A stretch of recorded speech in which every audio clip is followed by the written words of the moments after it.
অনেক ইউটিউবার জানে না তার চ্যানেলে কপিরাইট বা কমেন্ট্রি স্ট্রাইক আছে কিনা।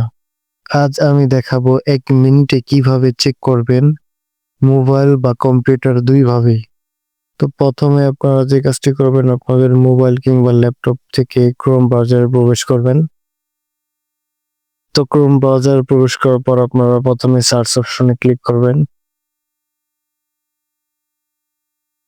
তো আপনারা studio.youtube.com লিখে সার্চ করে দিবেন। তারপর এখান থেকে সাইন ইন এ ক্লিক করবেন।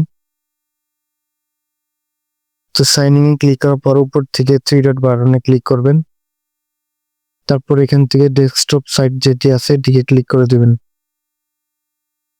আপনারা খেয়াল করবেন আপনাদের চ্যানেলে যদি কমিউনিটি গাইডলাইন স্ট্রাইক থাকে তাহলে এখানে আপনাদের চ্যানেলে দেখাবে, ঠিক এই জায়গাটিতে।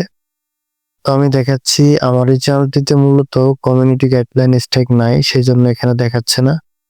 তো আমি একটি চ্যানেল দেখাচ্ছি, আপনারা দেখেন এই চ্যানেলটির মূলত এখানে কমিউনিটি গাইডলাইন স্ট্রাইকটি দেখাচ্ছে, ঠিক আপনাদেরও এমন কমিউনিটি গাইডলাইন স্ট্রাইক দেখাবে।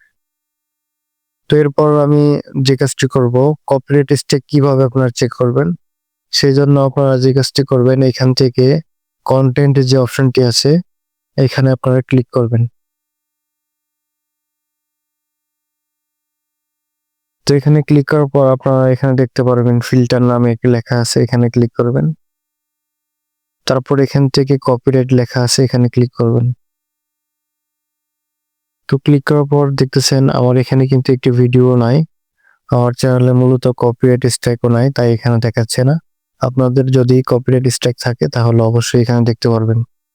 তো আপনারা কমিউনিটি গাইডলাইন স্ট্রাইক কিংবা কপিরাইট স্ট্রাইক কিভাবে রিমুভ করবেন সে সম্পর্কে ভিডিও চাইলে অবশ্যই আমার এই ভিডিওটিতে কমেন্ট অপশনে এসে আপনারা কমেন্ট করে দিয়ে যাবেন। নেক্সট টাইম আপনাদের জন্য এমন কিছু ভিডিও নিয়ে আসবো।